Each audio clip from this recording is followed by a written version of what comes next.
Ça fait bientôt 1 an que j'allaite ma fille et je l'observe en train de découvrir le monde, d'explorer, d'apprendre et je la vois toujours revenir au sein comme à une base.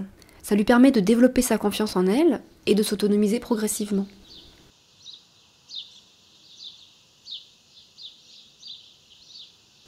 L'allaitement maternel, c'est très riche, c'est plein de nuances. La composition du lait évolue en fonction des besoins du bébé, en fonction de son âge et même au cours d'une tétée.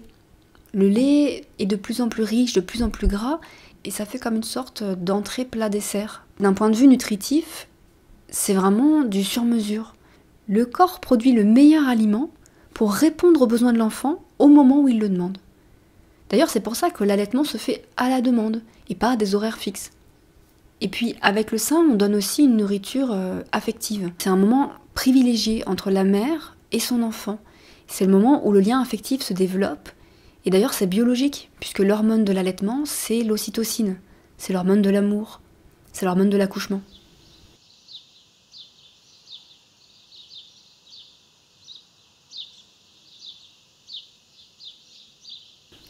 Quand j'étais enceinte, c'était une évidence pour moi, je savais que je voulais allaiter ma fille. À la limite, je me posais pas trop de questions. Pour moi, l'allaitement c'est naturel, donc ça devait venir spontanément.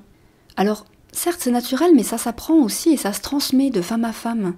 Aujourd'hui, dans notre société, ça fait moins partie de notre culture. On ne voit pas ou peu nos aînés, nos amis allaiter autour de nous. On a besoin de réapprendre certains gestes, certaines pratiques. Il y a des savoirs qui sont ancestraux, qui sont moins transmis. Et ça, je l'ai compris et vécu intimement dans notre histoire avec ma fille.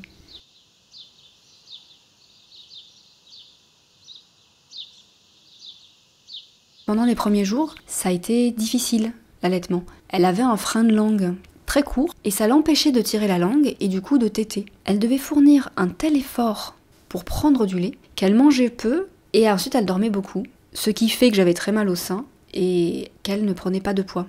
La seule réponse qui nous a été proposée dans cette situation, c'est le biberon. Aucun des professionnels qu'on a rencontrés ne s'est vraiment intéressé à ce qu'on vivait.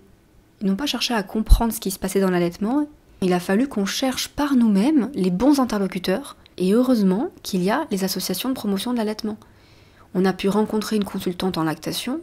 Elle a su poser le diagnostic assez rapidement. Et on a fait couper le frein de langue. Tout est rentré dans l'ordre. Et à bientôt 1 an, j'allaite toujours ma fille.